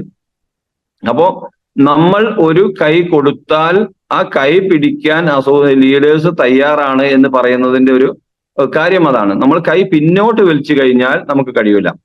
അപ്പൊ നമ്മൾ ലീഡേഴ്സിന്റെ വാക്കുകൾ കേട്ട് കൃത്യമായ ആ ഒരു റൂട്ടിൽ തന്നെ നീങ്ങുകയാണെങ്കിൽ ഇനി ഞാൻ പറയുന്നത് 6 മാസം എന്നതല്ല 3 മാസം കൊണ്ട് പോലും TC എന്ന റാങ്കിലേക്ക് എത്താൻ നിഷ്പ്രയാസം കഴിയും. കാരണം ഞാൻ പാർട്ട് ടൈം ആയിട്ടാണ് ആദ്യത്തെ 2-3 മാസം ചെയ്തുകൊണ്ടിരുന്നത്. കാരണം ഇത് ഒരു തുടങ്ങിയിട്ടുണ്ടെങ്കിൽ ഇപ്പൊ ഞാന് പിന്നെ റഷീദ് സാറൊക്കെ ഇങ്ങനെ ഇടയ്ക്ക് പറയായിരുന്നു, പിന്നെ അതിങ്ങനെ ഒന്ന് സജീവമാക്കണം പറഞ്ഞ സമയത്ത് ഞാൻ പറഞ്ഞു ഞാനിത് പഠിച്ചുകൊണ്ടിരിക്കുകയാണെന്നാണ്. അപ്പൊ ഞാനൊന്ന് അപ്പോ പറഞ്ഞു അത് ഇങ്ങനെ ഇരുന്ന് പഠിച്ചത് കൊണ്ട് കാര്യമല്ല, പഠിച്ചുകൊണ്ടിരുന്നാൽ നമ്മൾ പഠിച്ചുകൊണ്ടിരിക്കില്ല, ഇത് പ്രവർത്തിച്ചുകൊണ്ട് പഠിക്കണം. അങ്ങനെ ഞാൻ പിന്നെ റൂട്ടൊന്നും മാറ്റിയത്. കാരണം കുറച്ച് നാള് പിന്നെ കുറച്ച് ഇതിന്റെ കാര്യങ്ങളൊന്നും ഇങ്ങനെ പഠിക്കട്ടെ ആളുകളുടെ അടുത്തൊന്ന് പറയാൻ പഠിക്കണമല്ലോ, നമ്മൾ പുറത്തു പോകുന്നതിന് മുന്നേ പഠിക്കണമല്ലോ എന്നിരുന്നു. പക്ഷെ അങ്ങനെ ഇരുന്ന് പഠിക്കേണ്ടതല്ല എന്നും പിന്നീട് എനിക്ക് മനസ്സിലായി. കാരണം ഇത് നമ്മൾ പ്രാക്ടിക്കലായിട്ട് ഇറങ്ങുന്ന സമയത്താണ് ഇതിലേക്ക് നമുക്ക് കൂടുതൽ പഠിക്കാൻ കഴിയുന്നത്. ഇപ്പൊ ഞാൻ ചിന്തിച്ച ഒരു കാര്യം, ഞാൻ ഇപ്പോ നിലവിൽ ന്യൂസ് 18 ചാനലിൽ വർക്ക് ചെയ്യാണ്. അതോടൊപ്പം 24, മാതൃഭൂമി, കൈരളി എന്നീ ചാനലുകളുടെ സ്ട്രിങ്ങർ ആയിട്ടും വർക്ക് ചെയ്യുന്നുണ്ട്. അതോടൊപ്പം ഞാൻ താമരശ്ശേരി ബേസ്ഡായിട്ട് എൻ്റെ ഒരു സ്വന്തം ഒരു പ്രാദേശിക ചാനൽ നടത്തുന്നുണ്ട്. ഈ ചാനൽ ആരംഭിക്കാൻ വേണ്ടി ഞാൻ ഏകദേശം കോവിഡ് സമയത്ത് അത് തുടങ്ങുന്നത്, ആ പഞ്ചായത്ത് ഇലക്ഷന്റെ തൊട്ട് മുന്നേ. അപ്പോ ഒരു 10 ലക്ഷത്തിന്റെ മുകളിൽ അവിടെ ഓൾറെഡി ഫസ്റ്റ് ഇൻവെസ്റ്റ് ചെയ്തു. കോവിഡ് കാലത്ത് ഒരു 10-14 സ്റ്റാഫും കാര്യങ്ങളും വാടകയെല്ലാം കൂടെ ആയ സമയത്ത് ഒരു 10 ലക്ഷത്തിന് മുകളിൽ വീണ്ടും നഷ്ടപ്പെട്ടു. കോവിഡ് 1-2 മാസങ്ങൾ കൊണ്ടല്ലേ ഒരാഴ്ച കൊണ്ട് അങ്ങ് പിന്നെ ക്ലിയർ ആവും എന്നുള്ളൊരു പ്രതീക്ഷയെല്ലാം തുടങ്ങിയിട്ട്, പക്ഷെ കോവിഡ് അങ്ങനെ നീണ്ടുപോയി. അതൊരു മഹാസംഭവമായിരുന്നു പിന്നീട് മനസ്സിലാവുന്നത്. അപ്പൊ ഏതായിരുന്നാലും ആ ഒരു സമയത്ത് ഒരു ടോട്ടൽ 20 ലക്ഷത്തോളം അവിടെ ഞാൻ ഇൻവെസ്റ്റ് ചെയ്ത്, ഈ ഒരു സമയത്ത് ഇതുപോലെ തന്നെയുള്ള പല മേഖലകളിലും ജോലി ചെയ്യുന്ന ആളുകളുണ്ട്. ഈ ഒരു സമയത്ത് എൻ്റെ ഒരു അടുത്ത സുഹൃത്ത്, അദ്ദേഹം ഒരു വലിയ ടെക്സ്റ്റൈൽസ് നടത്തുന്ന ആളാണ്. ഈ ടെക്സ്റ്റൈൽസ് ഒരു വലിയ 3 നിലയുള്ള ടെക്സ്റ്റൈൽസ്, അദ്ദേഹത്തിന് അതവിടെ നടത്തി കൊണ്ടുപോകാൻ പറ്റാത്തത് കൊണ്ട് അദ്ദേഹം ചെയ്യുന്നത്, അദ്ദേഹം ഈ 3 നിലയുള്ള ടെക്സ്റ്റൈൽസ് അത് അദ്ദേഹത്തിന് നടത്തി കൊണ്ടുപോകാനുള്ള പ്രയാസം കൊണ്ട് അവിടെ ലൈറ്റ് ഇടാതെ ഫാൻ ഇടാതെ അവിടെ ഇരിക്കുന്ന ഒരു സാഹചര്യം ഞാൻ കണ്ടു. അങ്ങനെ ഇരിക്കുന്ന സമയത്ത് ഞാൻ കുറച്ച് സമയം അദ്ദേഹത്തിന്റെ അടുത്ത് പോയിരുന്ന് സംസാരിച്ചപ്പോ അദ്ദേഹം പറയാണ്, ഒരു നിലക്കും കറണ്ടിന്റെ വാടക പോലും ഒപ്പിക്കാൻ കഴിയാത്തൊരു സാഹചര്യമാണ്, അതുകൊണ്ട് ലൈറ്റ് ഇടാതെ ഫാൻ ഇടാതെ ഇരിക്കുകയാണെന്ന്. അത് വളരെ പ്രധാനപ്പെട്ട ഒരു സ്ഥാപനമാണ്. അപ്പൊ എന്റെ പ്രയാസം അവിടെ ഒന്നും അല്ല എന്ന് എനിക്ക് മനസ്സിലായി. അദ്ദേഹം ഇന്ന് വിദേശത്ത് പോയിട്ട് ജോലി ചെയ്യാണ്. ആ സ്ഥാപനം അവിടെ അദ്ദേഹത്തിന്റെ ബന്ധുക്കളെ നടത്താൻ ഏൽപ്പിച്ചിട്ട്, വലിയൊരു ടെക്സ്റ്റൈൽസിന്റെ ഉടമയാണ്. ബിസിനസിന്റെ ഒരു സാധ്യത, എന്റെ പ്രയാസം എനിക്ക് അവിടെ ഒന്നും അല്ലാതായി മാറി. പിന്നെ ഞാൻ നോക്കുന്ന സമയത്ത് 10 വർഷത്തോളമായി, അല്ലെ 10 വർഷത്തിലധികമായി പല മേഖലയിലും സ്ഥിരമായി അതേ ജോലിയിൽ തന്നെ തുടരുന്ന ആളുകൾ, ഉദാഹരണത്തിന് ഓട്ടോറിക്ഷ ഓടിക്കുന്ന ആളുകളുണ്ട്, അതുപോലെ കച്ചവടം തന്നെ ചെയ്യുന്ന ആളുകളുണ്ട്, മറ്റു മേഖലകളിൽ ജോലി ചെയ്യുന്ന ആളുകളുണ്ട്, സ്വന്തം ബിസിനസ് എന്ന രീതിയിൽ തന്നെ ചില സ്ഥാപനങ്ങളും അല്ലെങ്കിൽ അങ്ങനെയൊക്കെ സ്വയം തൊഴിൽ തന്നെ ചെറിയ രീതിയിൽ ചെയ്യുന്ന ആളുകളുണ്ട്. ഇങ്ങനെയുള്ള കുറെ ആളുകളെ കുറിച്ച് മനസ്സിലാക്കിയ സമയത്ത് ഈ 10 വർഷമായിട്ട് അവർ ഈ ജോലി ഇങ്ങനെ ചെയ്യുന്നെങ്കിലും ഒരു നിലക്കും ഇവര് സാറ്റിസ്ഫൈഡ് അല്ല എന്ന് മാത്രമല്ല, ഇവർക്കൊക്കെ ധാരാളം ശാരീരിക പ്രയാസങ്ങൾ കൂടിക്കൊണ്ടിരിക്കുന്നു. അതോടൊപ്പം സാമ്പത്തിക ബാധ്യതകൾ കൂടിക്കൊണ്ടിരിക്കുന്നു എന്ന് എനിക്ക് മനസ്സിലാക്കാൻ പറ്റി. അവര് രാവും പകലും അധ്വാനിക്കുന്നുണ്ട്, വീട്ടിലെ ചെലവ് കഴിഞ്ഞു പോകുന്നുണ്ട് എന്നല്ലാതെ അതിലപ്പുറം വലിയ നേട്ടങ്ങളൊന്നും അവർക്ക് ഉണ്ടാക്കാൻ പറ്റിയിട്ടില്ല എന്ന് മാത്രമല്ല, കോട്ടങ്ങൾ മാത്രമേ ഉള്ളൂ എന്ന് ഞാൻ മനസ്സിലാക്കി. എന്നാൽ വളരെ കുറഞ്ഞ ആളുകളുണ്ട്, കുറച്ച് ചെറിയ സ്ഥാപനങ്ങളൊക്കെ ആയിട്ട് വലിയ പ്രയാസങ്ങളില്ലാതെ ചെറിയ രീതിയിൽ ജീവിച്ചു പോകുന്നു. അവർക്കും വലിയ നേട്ടങ്ങളൊന്നും ഉണ്ടാക്കാൻ കഴിഞ്ഞിട്ടില്ല. ഈ സമയത്ത് ഞാനിവിടെ ചിന്തിച്ചത് 3.5 വർഷത്തോളം, ഏകദേശം 3.5 അല്ലെങ്കിൽ 4 വർഷത്തിന് അടുത്തായിട്ട് മാത്രമാണ് ഉമർ ഉസ്താദ് ഇതിൽ ജോയിൻ ചെയ്തിട്ടായിട്ടുള്ളൂ. അപ്പം ഉമർ ഉസ്താദിനെ പോലത്തെ ഒരാൾക്ക് ഈ ഒരു 3-4 കൊണ്ടുണ്ടായിട്ടുള്ള മാറ്റങ്ങൾ, അതേപോലെ നമ്മുടെ ടീമിലുള്ള ലീഡേഴ്സ് ആയിട്ടുള്ള പല ആളുകൾക്കും 3-4 വർഷങ്ങൾ കൊണ്ടുണ്ടായിട്ടുള്ള മാറ്റങ്ങൾ, ബെല്ലി സാറിനെ പോലത്തെ ആളുകൾക്ക് 10 വർഷം കൊണ്ടുണ്ടായിട്ടുള്ള മാറ്റങ്ങൾ, ഇത് ഒരു എന്താ പറയാ, ഒരിക്കലും കമ്പയർ ചെയ്യാൻ, താരതമ്യം ചെയ്യാൻ പറ്റുന്നതല്ല എന്നും ഇത് മറ്റൊരു ലോകമാണെന്നും എനിക്ക് അവിടെ ബോധ്യപ്പെട്ടു. ഈ ഒരു തിരിച്ചറിവിൽ നിന്നാണ് ഞാൻ ഇതൊരു സജീവമായിട്ട് ഏറ്റെടുക്കാനും എന്റെ ചാനലും ഓഫീസും അതൊരു പാർട്ട് ടൈമിലേക്ക് മാറ്റാനും തീരുമാനിച്ചത്. ഇപ്പോഴും ഫുൾ ടൈം ആയിട്ട് ഇറങ്ങാൻ എനിക്ക് കഴിയുന്നില്ല. കാരണം ഈ ഒരു ജോലി പെട്ടെന്ന് അതിൽ നിന്ന് മാറി നിൽക്കാനോ, സ്ഥാപനം പെട്ടെന്ന് പൂട്ടുന്ന സമയത്ത് ഉണ്ടാവുന്ന വലിയ ബാധ്യതകൾ അഡ്മിറ്റ് ചെയ്യാനോ കഴിയാത്ത ഒരു സാഹചര്യം ആയതുകൊണ്ട് തന്നെ ഇപ്പോഴും പാർട്ട് ടൈമിലാണ് വർക്ക് ചെയ്തുകൊണ്ടിരിക്കുന്നത്. ഈ പാർട്ട് ടൈമിൽ വർക്ക് ചെയ്തുകൊണ്ടിരിക്കുന്ന സമയത്ത് തന്നെ എനിക്ക് മോശമല്ലാത്ത രീതിയിലുള്ള വരുമാനം കിട്ടിക്കൊണ്ടിരിക്കുന്നുണ്ട്. അതിലേറെ സന്തോഷമുള്ള കാര്യം, എൻ്റെ കൂടെ വന്നിട്ടുള്ള ഒരുപാട് ആളുകൾക്ക് മോശമല്ലാത്ത, അവര് ചിന്തിക്കുക പോലും ചെയ്യാത്ത രീതിയിലുള്ള വരുമാനം കുറഞ്ഞ സമയങ്ങൾക്കുള്ളിൽ അവർക്ക് നേടിക്കൊടുക്കാനുള്ള ഒരു സഹായം ചെയ്യാൻ എനിക്ക് പറ്റിയെന്നുള്ളതാണ്. എൻ്റെ മാത്രം കൈകൊണ്ടല്ല, അവരുടെ കൂടെ എഫേർട്ട് കൊണ്ടും അവരുടെ താല്പര്യം കൊണ്ടുമാണ്. എന്നാൽ അതിനുള്ളൊരു കാരണക്കാരനാവാനും അതിനൊരു സഹായിയായി പ്രവർത്തിക്കാനും എനിക്ക് കഴിഞ്ഞു എന്നുള്ളതാണ്. അവര് ഈ ഒരു ബിസിനസ്, അവർക്ക് ഇത് വരുമാനം കിട്ടാൻ തുടങ്ങിയ സമയത്ത് അവരിൽ പലരും ഈ ബിസിനസ് സജീവമായിട്ട് ഏറ്റെടുത്ത സമയത്ത് എനിക്ക് വരുമാനം കൂടി. എന്റെ അപ്ലൈൻ ലീഡേഴ്സിനും കൂടുന്നുണ്ടാവാം, ഞാനത് നോക്കുന്നില്ല. എനിക്ക് എന്റെ അപ്ലൈൻ ലീഡേഴ്സിന് വരുമാനം കിട്ടണമെന്ന ഉദ്ദേശത്തിലല്ലല്ലോ ഞാൻ പ്രവർത്തിക്കുന്നത്. ഞാൻ എനിക്ക് വരുമാനം കിട്ടണമെന്ന ഉദ്ദേശത്തിലാണ് പ്രവർത്തിക്കുന്നത്. എനിക്ക് വരുമാനം കിട്ടാൻ എന്റെ താഴെ അസോസിയേറ്റ്സ് ആയിട്ട് വന്നിട്ടുള്ള ആളുകൾക്ക് വരുമാനം ഉണ്ടാക്കി കൊടുക്കാനുള്ള കാര്യങ്ങൾ ചെയ്യണം. അതിനുവേണ്ടി ഞാൻ പ്രവർത്തിച്ചു.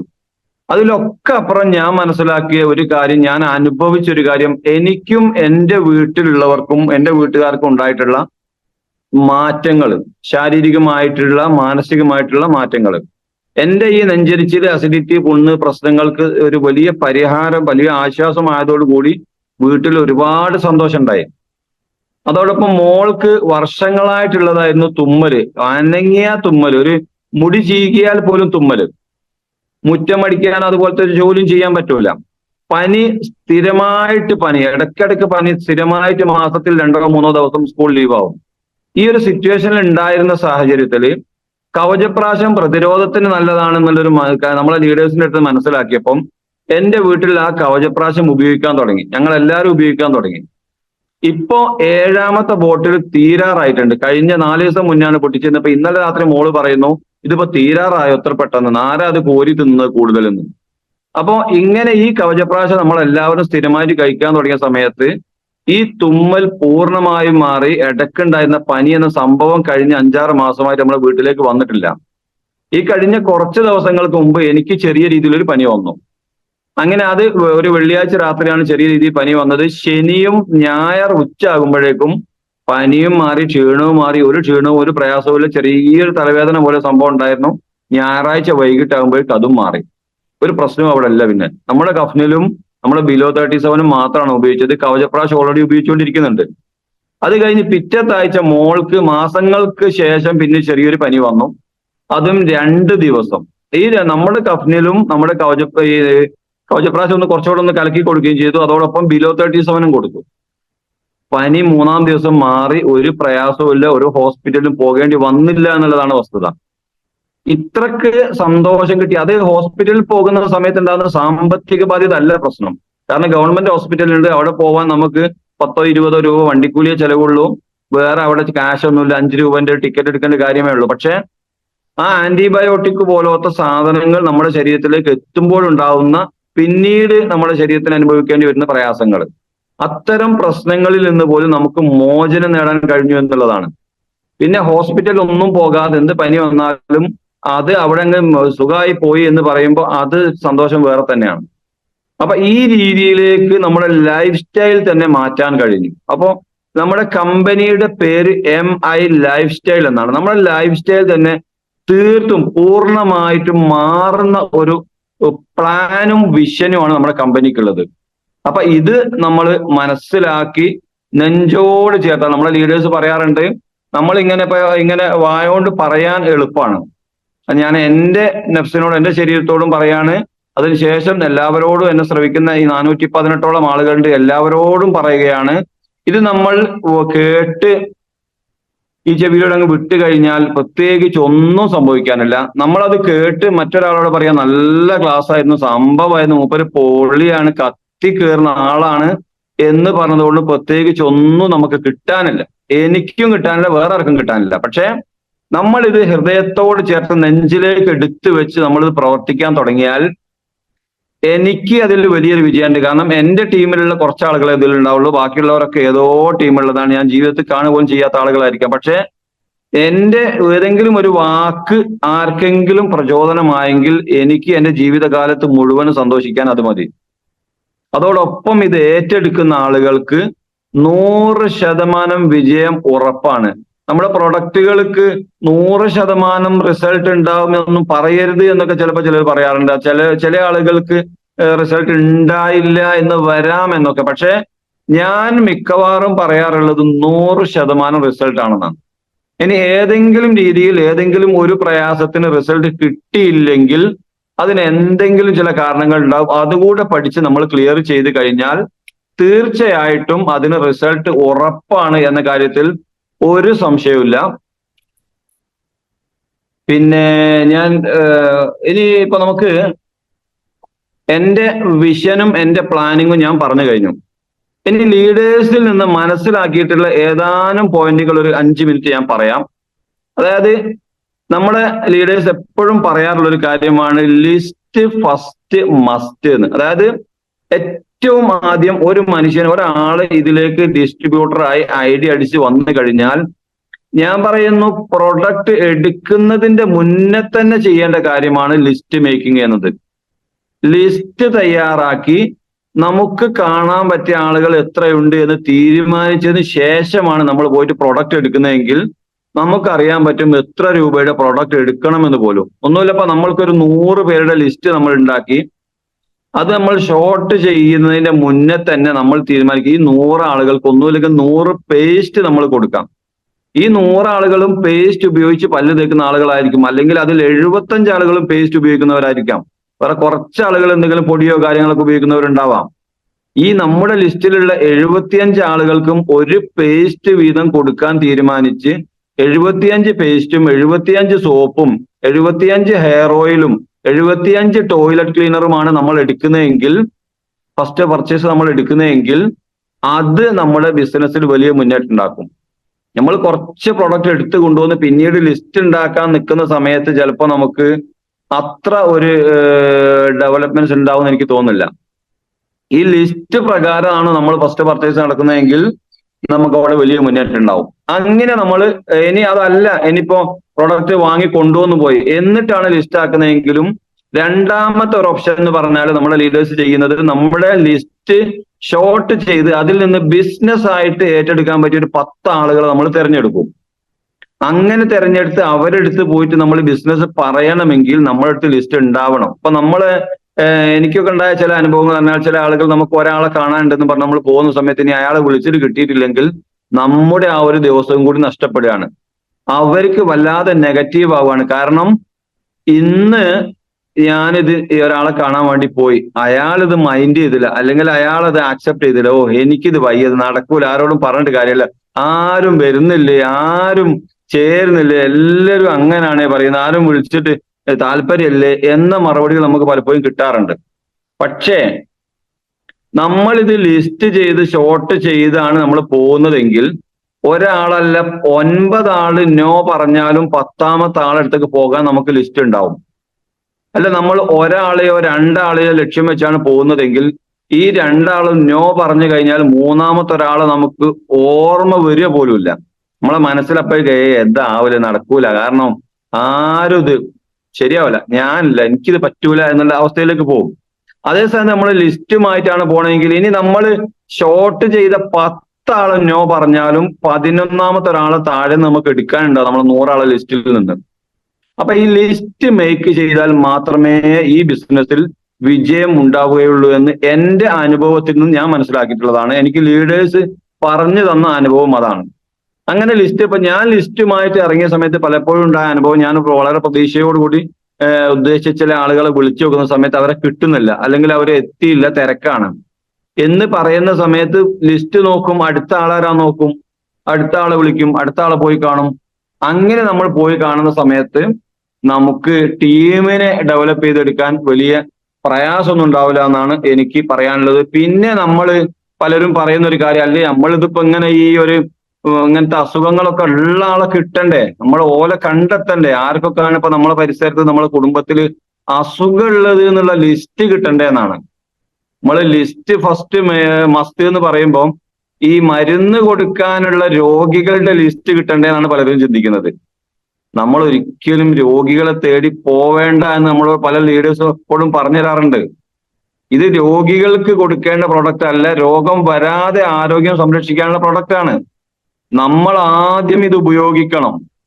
നമ്മൾ ഇതിൽപ്പെട്ട ഒരു 5ഓ 10ഓ പ്രൊഡക്റ്റ് ഉപയോഗിച്ച് നമുക്ക് റിസൾട്ട് കിട്ടിയിട്ടുണ്ടെങ്കിൽ ആ റിസൾട്ട് മറ്റൊരാളോട് പറയാൻ നമുക്ക് ഒരു ലീഡറുടെ ആവശ്യമല്ല. ഇപ്പൊ ലീഡറെ വിളിച്ചിട്ട് കിട്ടുന്നില്ല, ലീഡറെ സപ്പോർട്ട് കിട്ടുന്നില്ല എന്നൊക്കെ പറയുന്ന സാഹചര്യം ഉണ്ടാവാം.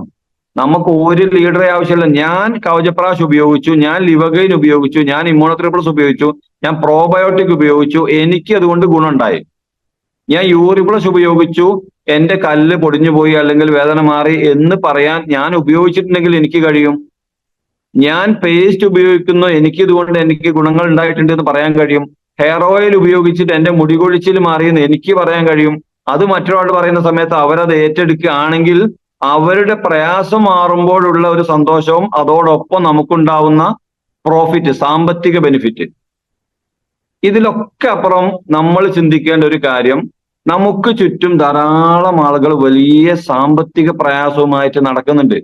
ജോലി കാര്യമായ രീതിയിലുള്ള ജോലി ഉണ്ടെങ്കിൽ തന്നെ സാറ്റിസ്ഫൈഡ് അല്ല. വരുമാനം, അവരുടെ മണിക്കൂറുകളും അവരുടെ അധ്വാനവും കൂട്ടി നോക്കുന്ന സമയത്ത് അവർക്ക് ഒന്നും ബാക്കിയാക്കാൻ പറ്റുന്നില്ല. ഇങ്ങനെയുള്ള ഒരു 10 ആളുകൾക്ക് ഈ ഒരു അവസരം പറഞ്ഞു കൊടുത്ത് അവര് നല്ല നിലക്ക് ഈ ബിസിനസ് ഏറ്റെടുത്ത് അവര് വിജയിച്ചു കഴിഞ്ഞാൽ നമ്മളും വിജയിച്ചു. നമ്മൾക്ക് വേണ്ടിയിട്ട് ചെയ്യണ്ട, ഒരു ചാരിറ്റി ആയിട്ട് കണ്ടുകൊണ്ട് 4 ആൾക്ക് ഇതൊന്ന് പറഞ്ഞു കൊടുക്കട്ടെ, അവര് രക്ഷപ്പെടട്ടെ. ഞാൻ ഏതായാലും പൊതുപ്രവർത്തനമായിട്ട് നടക്കുന്ന ആളാണ്. ഏതെങ്കിലും ആളുകൾക്ക് പിന്നെ സാമ്പത്തികമായിട്ട് സഹായിക്കാനും നമുക്ക് കഴിയില്ല. നമ്മൾ ലീഡേഴ്സ് പറയാറുണ്ട്, ഒരാൾക്ക് പിന്നെ ഒരു കറി വെക്കാൻ മീനില്ലെങ്കിൽ അയാൾക്ക് സ്ഥിരമായിട്ട് മീൻ വാങ്ങിച്ചു കൊണ്ടു കൊടുക്കൽ നമുക്ക് നടക്കൂല. പുഴ സൈഡ് താമസിക്കുന്ന ഒരാളാണെങ്കിൽ അയാൾക്ക് ഒരു ചൂണ്ടൽ വാങ്ങി കൊടുത്തുകൊണ്ട്, അല്ലെങ്കിൽ ചൂണ്ടൽ വാങ്ങുന്ന കടയെ കുറിച്ച് പറഞ്ഞു കൊടുത്തുകൊണ്ട്, ചൂണ്ടൽ കണ്ണിയും കുളത്തെയും വാങ്ങി ഒരു കമ്പിൽ മുകളിൽ അത് കെട്ടിയിട്ട് എര കോത്ത് മീൻ പിടിക്കുന്നത് അയാൾക്ക് പഠിപ്പിച്ചു കൊടുത്താൽ അയാൾ കാലാകാലവും അവിടുന്ന് മീൻ പിടിച്ച് ഭക്ഷിക്കും. നമ്മൾ അയാൾക്ക് മീൻ കൊണ്ടു കൊടുക്കുകയാണ്, ഒരു ദിവസമേ നമുക്ക് പറ്റുള്ളൂ, അല്ലെ 2ഓ 3ഓ ദിവസമേ പറ്റുള്ളൂ, എല്ലാ ദിവസവും കഴിയൂല. അതുപോലെ സാമ്പത്തികമായിട്ടുള്ള ഒരുപാട് പ്രയാസങ്ങളുള്ള ആളുകളുണ്ട്, വീടില്ലാത്ത ആളുകളുണ്ട്, ഇങ്ങനെ കുറെ പ്രശ്നങ്ങളുണ്ട്. ഇവർക്കെല്ലാം എല്ലാ നിലക്കും സഹായങ്ങൾ എത്തിച്ചു കൊടുത്തുകൊണ്ട് അവരെ സന്തോഷത്തിലേക്കാക്കാൻ നമുക്ക് കഴിയൂല. അവർക്ക് അവസരം ഒരുക്കി കൊടുക്കാൻ നമുക്ക് കഴിയും. അതിനുള്ള വഴി ലീഡേഴ്സ് നമുക്ക് കാണിച്ചു തന്നിട്ടുണ്ട്. അതായത് ഞാൻ എപ്പോഴും പറയാറുണ്ട്, നമ്മുടെ ലീഡേഴ്സ് ഇപ്പൊ ബെല്ലിസാർ ഉൾപ്പെടെയുള്ള ആളുകളൊക്കെ മംഗലാപുരത്തും കൊച്ചിയിലും ബാംഗ്ലൂരും ഒക്കെ പോയിട്ട് പ്രോഡക്റ്റ് എടുത്ത് കൊണ്ടുവന്ന കഥകൾ പറയാറുണ്ട്. അന്നത്തെ സാഹചര്യം കല്ലും മുള്ളും നിറഞ്ഞ പാതകളായിരുന്നു. അവര് എന്ത് ചെയ്തു, ആ ഒരു പാത വെട്ടിത്തെളിച്ച് JCBയും മറ്റും ഉപയോഗിച്ച് റോഡ് വെട്ടിത്തെളിച്ച് ടാറിങ് നടത്തി ക്ലിയർ ആക്കിയിട്ട് ഒരു കാറുമായിട്ട് വന്ന ഒരു ഡ്രൈവറെയും അയച്ചിട്ട് കാറിൽ ഡ്രൈവറെയും ഇരുത്തിയിട്ടാണ് നമ്മളോട് പറയുന്നത്, നിങ്ങൾ ആ കാറിൽ ഒന്ന് ക്യാരി ഇരുന്നാൽ മതി, ഡ്രൈവർ നിങ്ങളെ ലക്ഷ്യസ്ഥാനത്ത് എത്തിച്ചു തരുന്നു. ആ കാറിൽ കയറി ഇരിക്കാനുള്ള ഒരു മനസ്സ് മാത്രം നമ്മൾ കാണിച്ചാൽ മതി ഇന്നത്തെ സാഹചര്യത്തിൽ. നേരത്തെ ആയിരുന്നെങ്കിൽ ഇപ്പൊ ഉമർ ഉസ്താദിനെ പോലത്തെ ആളുകളൊക്കെ വന്ന സമയത്ത് ഈ പ്രൊഡക്റ്റ് ആളുകൾക്ക് പരിചയപ്പെടുത്തി കൊടുക്കേണ്ടിയിരുന്നു. ഇന്ന് പ്രൊഡക്റ്റ് പരിചയപ്പെടുത്തി കൊടുക്കേണ്ട ആവശ്യമില്ല. ഞാൻ ഇന്നലെ രാത്രി ചില ആളുകളോട് സംസാരിച്ചു. അവരൊക്കെ പറയുന്നു, ഓണാനോണിന്റെ പേസ്റ്റ് ഞാൻ വാങ്ങാറുണ്ട്, ഞാൻ അവിടുന്ന് വാങ്ങിയിട്ടുണ്ട്, ഇവിടുന്ന് വാങ്ങിയിട്ടുണ്ട്, അതാണോ ഇത്? അപ്പൊ ഇങ്ങനെ എല്ലാവരും വാങ്ങിയവരും ഉപയോഗിച്ചവരുമാണ്, ഒരു സംശയവുമില്ല. പ്രൊഡക്റ്റിനെ കുറിച്ച് കേൾക്കാത്ത ആളുകൾ വളരെ കുറവായിരിക്കും. നമ്മൾ പോയി കാണുന്ന ആളുകളുടെ ഏതെങ്കിലും രീതിയിൽ ഉപയോഗിച്ചവരുമായിരിക്കും. ആ ഒരു സൗഭാഗ്യം നമ്മുടെ ലീഡേഴ്സിന് കിട്ടിയിട്ടില്ല. അവർ വളരെ കഷ്ടപ്പെട്ടിട്ടാണ്, റിസ്ക് എടുത്തിട്ടാണ് ഇത് ആളുകൾക്ക് കൺവിൻസ് ചെയ്യാൻ വേണ്ടി പ്രയാസപ്പെട്ടിട്ടുള്ളത്. വളരെ റിസ്ക് എടുത്തിട്ടുണ്ടാവും. അപ്പോ അങ്ങനത്തെ ഒരു അധ്വാനവും നമുക്കില്ല. ഇന്ന് മുക്കിന് സ്റ്റോർ ഉണ്ട്. കോഴിക്കോട് ജില്ലയിൽ 3 സ്റ്റോർ ഉണ്ട്. അങ്ങനെ മലപ്പുറം ജില്ലയിലും പിന്നെ എല്ലാ ജില്ലകളിലും സ്റ്റോർ ഉണ്ട്. ഒരു പ്രയാസവും ഇല്ല. മെത്ത വിരിച്ചു വെച്ചിട്ടുണ്ട്, കയറി കിടന്നാൽ മതി. അപ്പൊ അത് നമ്മളൊന്ന് മനസ്സുകൊണ്ട് ഏറ്റെടുത്താൽ നമുക്ക് വിജയിക്കാൻ കഴിയുമെന്ന കാര്യം ഉറപ്പാണ്. ഇതിൽ നമ്മൾ കൃത്യമായിട്ട് ചെയ്യേണ്ടത് നമ്മളെ ഫോളോ അപ്പ് വലിയ പ്രശ്നമാണ്. കൃത്യമായ ഫോളോ അപ്പ് ഇല്ലെങ്കിൽ നമുക്ക് വലിയ നഷ്ടങ്ങൾ ഉണ്ടാവും. അത് നമ്മൾ വളരെ ശ്രദ്ധിക്കേണ്ട ഒരു കാര്യമാണ്. നമ്മുടെ കൂടെ വരാൻ ഉദ്ദേശിക്കുന്ന ആളുകൾ നമ്മുടെ ഫോളോ അപ്പിന്റെ കുറവ് കൊണ്ട് മറ്റേതെങ്കിലും ടീമിൽ ചെന്ന് പോയേക്കാം. അപ്പൊ ഞാൻ പോയിട്ട് ബിസിനസ് ഒക്കെ പറഞ്ഞു, കുറച്ച് കാര്യങ്ങളൊക്കെ പറഞ്ഞു കൊടുത്തു, അയാൾക്ക് മനസ്സിലായി. ഞാൻ പിന്നീട് അയാളെ ഫോളോ അപ്പ് ചെയ്തില്ല, ഇനി അയാൾ ഇങ്ങോട്ട് വിളിക്കട്ടെ എന്ന് കരുതി ഞാൻ നിന്നാൽ അയാളെ അടുത്ത് എന്റെ സുലൈമാൻ സാറോ വേറെ ആരെങ്കിലും ഒന്ന് പോയിട്ട് ആ ടീമിലേക്ക് ക്ഷണിച്ചു കഴിഞ്ഞാൽ അവർ പോകും. കാരണം സിദ്ദീഖ് ഓൾറെഡി വന്ന് പറഞ്ഞു കഴിഞ്ഞിട്ടുള്ളതാണ്. അപ്പൊ പിന്നെ അവർക്ക് ഇതിന്റെ ടീമിന്റെ ഗുണമോ ടീമിൽ അയാൾ ഉണ്ടാകുന്ന ഗുണമൊന്നും അവർക്ക് അറിയില്ല. അവർ മനസ്സിലാക്കുന്ന ഈ കമ്പനി ഇങ്ങനെയാണ്, നല്ലതാണ്, ഓക്കെയാണ്, ഇവരൊക്കെ ചെയ്യുന്നുണ്ട്, എന്നോട് പറഞ്ഞിട്ടുണ്ട്, എനിക്ക് മനസ്സിലായിട്ടുണ്ട്, എന്നാ ഓക്കെ. അതിന് പകരം ഞാൻ പ്ലാൻ പറഞ്ഞു കൊടുത്ത ഒരാളെ ഞാൻ കൃത്യമായിട്ട് ഫോളോ അപ്പ് ചെയ്യുകയാണെങ്കിൽ അയാൾ എന്റെ കൂടെ ഉണ്ടാവും. അത് വൈകിക്കഴിഞ്ഞാൽ ആളെ നമുക്ക് നഷ്ടപ്പെടും. പിന്നെ നമ്മൾ ശ്രദ്ധിക്കേണ്ട ഒരു കാര്യം, ഈ ബിസിനസ്സിന് നമ്മൾ പ്രാധാന്യം കൊടുക്കണം, മുൻഗണന കൊടുക്കണം. നമ്മൾ വേറെ എല്ലാ ജോലിയും കഴിഞ്ഞ് ഒഴിവുള്ള സമയത്ത് മാത്രം ഇത് ചെയ്യുക എന്ന് വെക്കുകയാണെങ്കിൽ ഒരു രക്ഷയില്ല, നടക്കൂല എന്നാ വിജയിക്കൂല, ഒരു സംശയമില്ല, രക്ഷപ്പെടൂല. ചെറിയ രീതിയിൽ ഇങ്ങനെ എന്തെങ്കിലും ചെറിയ കച്ചവടമായിട്ട് ഇങ്ങനെ പോകും. ഇപ്പൊ ഇപ്പൊ ഈ കഴിഞ്ഞ ദിവസം കേട്ടു, ഒരാള് ഇപ്പൊ എന്റെ ടീമിൽ വന്ന ഒരാളുടെ അടുത്ത് അയൽവാസി പരിസരത്തായിട്ട് ഒരാൾ ഈ ബിസിനസ് ചെയ്യുന്നുണ്ട്. അപ്പോൾ എത്ര കാലം ഇപ്പൊ ചെയ്യുന്നു വെച്ചപ്പോ 2-3 വർഷമായെന്ന് പറഞ്ഞു. എനിക്ക് വളരെ അടുത്തറിയുന്ന ഒരാളാണ് അദ്ദേഹം 3 വർഷമായിട്ട് ഈ ബിസിനസ് ചെയ്യുന്നുണ്ട് എന്ന് ഇപ്പൊ അവിടെ ആ ഏരിയയിൽ എനിക്കൊരു ഡിസ്ട്രിബ്യൂട്ടർ വന്നതിന് ശേഷം അദ്ദേഹം പറയാണ്. അപ്പൊ ഞാൻ തന്നെ ചെയ്ത് 2-3 വർഷമായിട്ട് ഇദ്ദേഹം ഈ ബിസിനസ് ചെയ്യുന്നുണ്ട്. ഞാൻ എത്ര തവണ ഇയാളെ കണ്ടിട്ടുണ്ട്. മാത്രമല്ല ഇപ്പൊ തന്നെ ഞാനിതിൽ ജോയിൻ ചെയ്തതിന് ശേഷമാണ്, ഒരു കാലത്തും അദ്ദേഹത്തെ ഞാൻ എവിടെയും കണ്ടിട്ടില്ലല്ലോ. അപ്പോ സീരിയസ് ആയിട്ട് ഏറ്റെടുത്തില്ല. ഇങ്ങനെ കുറച്ച് വാങ്ങുന്നു, കൊണ്ടുപോയി വിൽക്കുന്നു, കഴിഞ്ഞു. എന്തെങ്കിലും ചില്ലറ ലാഭം കിട്ടുന്നു, കഴിഞ്ഞു. അതല്ല ഇത് പരിപാടി. ആ പരിപാടി അല്ല ഇത് എന്ന് നമ്മൾ തിരിച്ചറിയുകയും ഇത് ആഴ്ചയിൽ 2,10,000-വും അതിക്ക് മുകളിലോട്ടും സമ്പാദിക്കാനുള്ള ഒരു ബിസിനസ് ഓപ്പർച്യൂണിറ്റി ആണെന്നും വാങ്ങാനുള്ള 50 ഉറുപ്പ്യ ഒപ്പിക്കൽ പരിപാടി അല്ല ഇത് എന്ന് നമ്മൾ മനസ്സിലാക്കിയാൽ മാത്രമേ നമുക്കിതിൽ മുന്നേറാൻ കഴിയുള്ളൂ. നമ്മൾ എന്താ പറയാല്ലേ, ദാരിദ്ര്യ ചിന്ത എന്നൊരു സംഭവമുണ്ട്. ദാരിദ്ര്യ ചിന്ത, എനിക്ക് നടക്കൂല, അങ്ങനെ ചിന്തല്ലേ. കാറൊന്നും ഞമ്മക്കോ, അങ്ങനെയുള്ള ഒരു ചിന്തയായിട്ടാണ് നമ്മൾ കൂടുന്നതെങ്കിൽ നടക്കൂല ഈ പരിപാടി. അതല്ല, ഉമ്മർ ഉസ്താദ് കാറ് എടുക്കുന്നുണ്ടെങ്കിൽ എന്തുകൊണ്ട് എനിക്ക് എടുത്തുകൂടാന്ന് ഞാൻ ചിന്തിച്ചു കഴിഞ്ഞാൽ തീരുന്ന പ്രശ്നമേ ഉള്ളൂ. മൂപ്പർക്ക് കാറ് പറ്റുമെങ്കിൽ മൂപ്പർക്ക് വണ്ടി ഓട്ടാൻ പോലും അറിഞ്ഞൂടാ. മാത്രല്ല വെറും ഒരു മൊയ്ലിയാരാണ്, വലിയ വിദ്യാഭ്യാസം ഒന്നും ഇല്ലാത്ത അയാൾ ഇത്രയും വിലപിടിപ്പുള്ള കാറൊക്കെയാണ് വാങ്ങുന്നതെങ്കിൽ ഒരു പത്രപ്രവർത്തകനും മാധ്യമപ്രവർത്തകനൊക്കെ ആയിട്ടുള്ള എനിക്ക് എന്തുകൊണ്ട് അതിനേക്കാണ് കുറച്ചുകൂടി നല്ല, ഒന്നുമില്ലെങ്കിൽ അദ്ദേഹം വാങ്ങുന്ന അതേ കാറെങ്കിലും എനിക്കും വാങ്ങണം എന്ന് ചിന്തിച്ചു കഴിഞ്ഞാൽ തീർന്ന പ്രശ്നമേ ഉള്ളൂ. അവിടേക്ക് നമ്മുടെ ചിന്ത എത്താതെ, ഇപ്പൊ വെല്ലിസാറ് പറയാറുണ്ടല്ലോ ക്ലാസ്സിൽ, ഒരു മീൻ പിടിക്കുന്ന ആളുടെ കഥ. ഒരാളിങ്ങനെ ചൂണ്ടലിട്ട് മീൻ പിടിച്ചുകൊണ്ടിരിക്കുകയാണ്. അദ്ദേഹത്തിന് ഇങ്ങനെ മീനുകൾ കിട്ടുന്നു. ചെറിയ ചെറിയ മീനുകൾ കിട്ടുന്ന സമയത്ത് അദ്ദേഹത്തിന്റെ കൊട്ടയിലേക്ക് എടുത്തിടുന്നു. വലിയ മീനാണ് കിട്ടുന്നതെങ്കിൽ ആ മീനിന് പരിക്കൊന്നും പറ്റിക്കാതെ അദ്ദേഹം ആ കുളത്തിൽ നിന്ന് അയച്ചിട്ട് ഈ പുഴയിലേക്ക് തന്നെ ഇടുകയാണ്. ഇങ്ങനെ അപ്പുറത്തുനിന്ന് മീൻ പിടിക്കുന്ന ഒരാളാണ്, അയാൾക്കാണ് ചെറിയ മീനുകളെ കിട്ടുന്നുള്ളൂ, വലിയ മീനിനെ കിട്ടുന്നുമില്ല. അവസാനം അദ്ദേഹം വന്ന് ചോദിച്ചു, അല്ല മനുഷ്യ, നിങ്ങൾ എന്ത് പണിയാ ചെയ്യുന്നത്? വലിയ വലിയ മീനിനെ കിട്ടുന്ന സമയത്ത് നിങ്ങൾ ഇതെടുത്ത് പുഴയിലേക്ക് ഇടുന്നു, ചെറിയ മീനിനെ മാത്രം നിങ്ങൾ കൊട്ടയിലേക്ക് ഇടുന്നു, നിങ്ങൾക്ക് എന്ത് തകരാറാണ്? അദ്ദേഹം പറയാണ്, സുഹൃത്തെ, ഒന്നുമില്ല, തകരാറൊന്നും ഉണ്ടായിട്ടില്ല, എന്റെ വീട്ടിൽ ചെറിയ ചട്ടികൾ, ഈ വലിയ മീൻ കൊണ്ടുപോയിട്ട് പൊരിക്കാൻ കഴിയൂല. എന്താ അവിടെ ചെയ്യാ? വലിയ മീൻ കിട്ടിയിട്ട് കാര്യമല്ല, പൊരിക്കാൻ കഴിയൂല, ചെറിയ ചട്ടിയെ വീട്ടിലുള്ളൂ എന്ന്. നമ്മളാ ചട്ടിയൊന്ന് മാറ്റിയാൽ പോരെ? ആ ദാരിദ്ര്യ ചിന്തയും ദാരിദ്ര്യ ചട്ടിയും മാറ്റി ഒരു വലിയ ചട്ടി വാങ്ങി വെച്ചാൽ ഈ വലിയ മീനെ നമുക്ക് പൊരിച്ചു തിന്നൂടെ? എന്തിനാ ചെറിയ പരൽമീനിനെ മാത്രം തിന്നുകൊണ്ടിരിക്കുന്നത്? ബെല്ലിസാർ കടൽക്കാക്കകളുടെ ഒരു കഥ പറയാറില്ലേ? കടൽക്കാക്കകൾ ഉയർന്നു പറക്കേണ്ടവരാണെന്നുള്ള ചിന്ത നമുക്ക് ഉണ്ടായി കഴിഞ്ഞാൽ പ്രശ്നം തീർന്നു.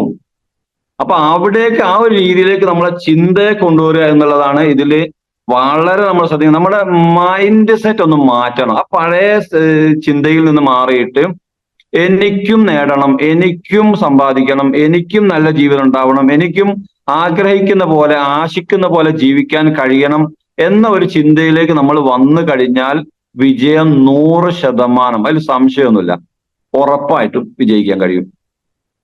റിക്രൂട്ട്മെന്റ് സ്ഥിരമായി നടത്തിക്കൊണ്ടിരിക്കണം.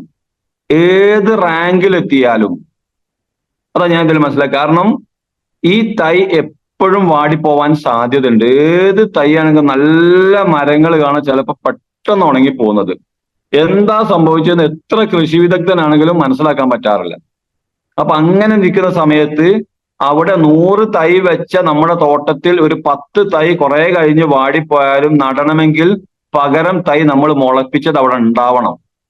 അങ്ങനെ ഒരു 10 തൈ പെട്ടെന്ന് എടുത്ത് നടാൻ കഴിയണമെങ്കിൽ നമ്മൾ നേരത്തെ തന്നെ അവിടെ പ്ലാന്റിൽ സെറ്റ് ചെയ്തിരിക്കണം എന്നുള്ളതാണ്. അതിനു വേണ്ടിയിട്ട് നമ്മളൊരു 100 ആളെയാണ് നമ്മൾ ലക്ഷ്യം വെക്കുന്നതെങ്കിൽ, 100 ആളുടെ ടീമിനെയാണ് നമ്മൾ ഉദ്ദേശിക്കുന്നതെങ്കിൽ നമ്മളൊരു 100 ആളെ എക്സ്ട്രാ ഇപ്പുറത്ത് അവിടെ പ്ലാൻ കൊടുത്ത് സെറ്റാക്കി വെച്ചിരിക്കണം. അവർ ചെറിയ രീതിയിലൊക്കെ ചെയ്യുന്നുണ്ടാവുള്ളൂ. തൽക്കാലം അങ്ങനെ ചെയ്തോട്ടെ. എന്നിട്ട് അവർക്ക് തോന്നുന്ന സമയത്ത് അവർ വരും. നമ്മളെ ഡെവലപ്മെന്റ്സ് കാണുന്ന സമയത്ത് അവർ വരും, ഒരു സംശയമില്ല. അനുഭവം അതാണ്. ഒരുപാട് അനുഭവങ്ങൾ അങ്ങനത്തെ പറയാനുണ്ട്. അതൊന്നും നമ്മൾ പരത്തി പറയണ്ട. ഓരോരുത്തർക്കും അനുഭവം ഉണ്ടായിരിക്കും. നമ്മൾ അച്ചീവ്മെന്റ് കാണുന്ന സമയത്ത് ആളുകൾ വരുന്ന അനുഭവം ഉണ്ടാവും. നമ്മൾ തൈ എപ്പോഴും നടാനുള്ളത് സൂക്ഷിക്കണം എന്നാണ് പറയാനുള്ളത്. അതേപോലെ തന്നെ നമ്മളിത് ഇഷ്ടപ്പെട്ടുകൊണ്ട് ചെയ്യണം. ഇഷ്ടപ്പെട്ടുകൊണ്ട്, കഷ്ടപ്പെട്ടുകൊണ്ട് ചെയ്യുകയാണെങ്കിൽ ഒരു രക്ഷയില്ല.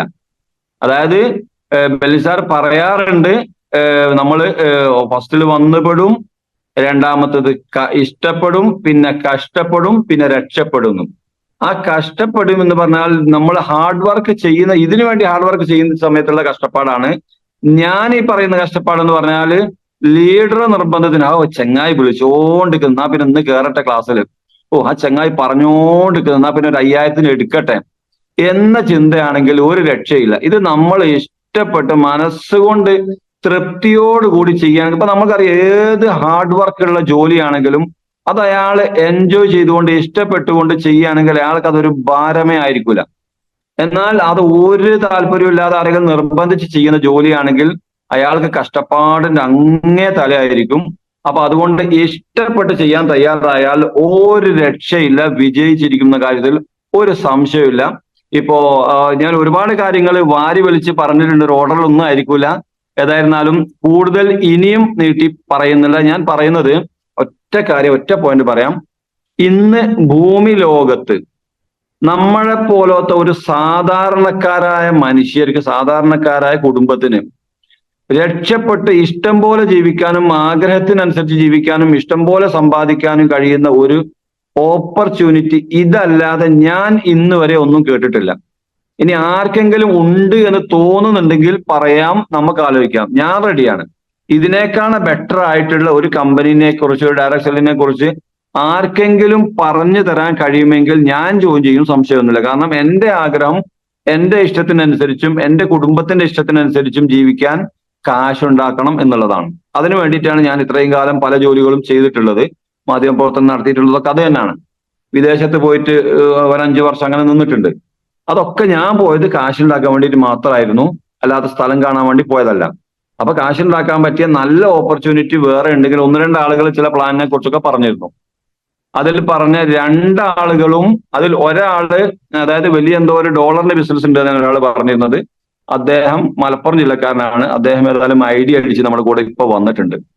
രണ്ടാമത്തെ ഒരാൾ പറഞ്ഞു വേറെ ഒരു പ്രൊഡക്റ്റിനെ കുറിച്ച്, എന്തോ 4-5 പ്രൊഡക്റ്റ് മാത്രമുള്ള ഒരു കമ്പനിയെ കുറിച്ച് പറഞ്ഞു. ഭയങ്കര സംഭവമാണ്, 1 വിറ്റ് 500 കിട്ടും എന്നൊക്കെ എന്റെ ഒരു ഡിസ്ട്രിബ്യൂട്ടർ എടുത്ത് പറഞ്ഞു കൊടുത്തു. അവരെനിക്ക് ഇവരെ പരിചയപ്പെടുത്തി തന്നു. ഏതായാലും കഴിഞ്ഞ ദിവസം അവരെന്റെ ഓഫീസിൽ വന്ന് പ്ലാന് കേട്ടു. ജസ്റ്റ് കേട്ടിട്ടേ ഉള്ളൂ, ബാക്കി അടുത്ത ദിവസം കേൾക്കാൻ എന്തായാലും എനിക്ക് താല്പര്യമുണ്ട് എന്ന് പറഞ്ഞ് പോയിട്ടുണ്ട്. അവരും ഇൻഷാ അല്ലാഹ് അടുത്ത ദിവസം നമ്മുടെ ടീമിൽ ജോയിൻ ചെയ്തിരിക്കും. അങ്ങനെ വലിയ പ്ലാൻ ഉണ്ട് എന്നും പറഞ്ഞു വരുന്ന ആളുകളൊക്കെ നമ്മുടെ കൂടെ വരുന്ന കാഴ്ചകളാണ് പിന്നീട് നമ്മൾ കാണുന്നത്. അപ്പൊ അവര് ഇപ്പൊ ഇന്നലെ ഒരു ആളെടുത്ത് പോയി സംസാരിച്ച സമയത്ത് അവര് ഒരു കമ്പനിയിൽ ഇതേപോലെ ജോയിൻ ചെയ്തിട്ടുള്ളതാണ്. അതുകൊണ്ട് തന്നെ അവർക്ക് ചെറിയ ചെറിയ അനുഭവങ്ങളുണ്ട്. കാരണം അത് അങ്ങനെ ഇങ്ങനെ മാസത്തിൽ ഇത്ര എടുക്കണം, ഇങ്ങനെ പ്രശ്നങ്ങൾ മാത്രമല്ല ബീവിന്റെ ഒക്കെ കുറെ വിഷയങ്ങളുണ്ട്. അവർ മനസ്സിലാക്കി വെച്ചതാണ് ഏത് ആളും ഇങ്ങനെ. അതല്ല ഇത് എന്ന് പറഞ്ഞു കൊടുത്ത സമയത്ത് അവരും ഇത് കേൾക്കാൻ തയ്യാറായി എന്ന് മാത്രമല്ല, അവർക്കൊരു കൈക്കുഞ്ഞുണ്ട്. ഈ കൈക്കുഞ്ഞിനെ ഉമ്മ എടുത്തുകൊണ്ടിരിക്കുകയായിരുന്നു. ഈ കുഞ്ഞ് കരഞ്ഞ് വല്ലാതെ ബുദ്ധിമുട്ടാക്കുന്നു. ഇന്നലെ വൈകിട്ടുണ്ടായ അനുഭവം. ഈ കുഞ്ഞ് ഇങ്ങനെ കരയുന്ന സമയത്തും ഇവർ ഈ കുഞ്ഞിനെ ശ്രദ്ധിക്കുന്നില്ല. അവർ എന്റെ സംസാരവും കേട്ടിരിക്കുകയാണ്. അപ്പൊ ഞാൻ പറഞ്ഞു, നിങ്ങൾ പിന്നെ അതാ കുഞ്ഞ് കരയുന്നുണ്ട്, വല്ലാതെ കരയുന്നുണ്ട്, കുറെ സമയമായി, നിങ്ങൾ അത് നോക്കി നമുക്ക് പിന്നെ സംസാരിക്കാം, നമുക്ക് അടുത്ത ദിവസം വീണ്ടും കാണാം എന്ന് പറഞ്ഞതിന് ശേഷം മാത്രമാണ് ഇവർ കുഞ്ഞിനെടുക്കാൻ പോകുന്നത്. കാരണം അവർ നേരത്തെ കേട്ടതൊന്നും അല്ല ഇത് എന്ന് അവർക്ക് പൂർണ്ണമായിട്ടും ബോധ്യപ്പെട്ടു. നമ്മുടെ ടീമിൽ ഈ അടുത്തായിട്ട് വന്നിട്ടുള്ള ഒരു ഡിസ്ട്രിബ്യൂട്ടർ അയൽവാസിയാണ്. അപ്പം ഇതാണ് പ്ലാൻ പറഞ്ഞു കൊടുക്കാൻ നമ്മൾ തയ്യാറായാൽ, നമ്മളെ പ്രൊഡക്റ്റുകളെ പരിചയപ്പെടുത്തി കൊടുക്കാൻ നമ്മൾ തയ്യാറായാൽ ഒരു സംശയമില്ല, ഏത് കൊമ്പനാണെങ്കിലും നമ്മുടെ കൂടെ വന്നിരിക്കും. അതായത് അല്പം ബുദ്ധി ഉണ്ടെങ്കിൽ, അല്പം വിവേക ബുദ്ധി ഉണ്ടെങ്കിൽ അവർ വന്നിരിക്കും. പിന്നെ വന്നിട്ടും കണ്ടിട്ടും അറിഞ്ഞിട്ടും ഒന്നും എനിക്കിതൊന്നും നടക്കൂല എന്ന് പറഞ്ഞ് മാറി നിൽക്കുകയാണെങ്കിൽ അവിടെ നിൽക്കുക എന്നല്ലാതെ ബസ് അങ്ങ് പോകും. നമ്മൾ സ്റ്റാൻഡിൽ അവിടെ ഉണ്ടാവും. ബസ് അങ്ങ് പോകും, ഒരു സംശയമില്ല. നമ്മളെ കൂട്ടിയിട്ടേ പോകുന്ന ബസ്സിന് ഒരു കണക്കുമില്ല. അങ്ങനെ ഇത്രയും ആളുകളെയും കയറ്റിയിട്ട് മാത്രമേ വരാവുന്ന ബസ്സിനൊരു കണക്കുമില്ല. ബസ്സുള്ള ആളുകളെയും പോകാൻ തയ്യാറുള്ള ആളുകളെയും കയറ്റിയിട്ട് അങ്ങ് പോകും. അത് നമ്മളൊക്കെ മനസ്സിലാക്കുക. അപ്പൊ എന്റെ ടീമിൽ പോലും ഉണ്ട് ചില ആളുകൾ ഒരു സൈഡിൽ ലക്ഷങ്ങളൊക്കെ ബീവി വന്ന് കിടക്കുന്ന ആൾക്കാരുണ്ട്. അത് അവരുടെ സൗഭാഗ്യം. അപ്പൊ ഞാൻ എന്റെ ലീഡേഴ്സിനോട് വെറുതെ എങ്കിലും പറയാറുണ്ട്. കാരണം പല ലീഡേഴ്സും പറയാറുണ്ട് ഒരു ഭാഗം പവറാണ്, അവിടെ അങ്ങനെ വന്നു ഇങ്ങനെ വന്നു, അവരാരും അറിഞ്ഞിട്ടില്ല എന്നൊക്കെ. അങ്ങനെ ഒരു സൗഭാഗ്യം എനിക്ക് കിട്ടിയിട്ടില്ല. എന്റെ രണ്ട് സൈഡും ഞാൻ ഒരേപോലെ മെയിൻറ്റെയിൻ ചെയ്ത് കൊണ്ടുപോവാണ്.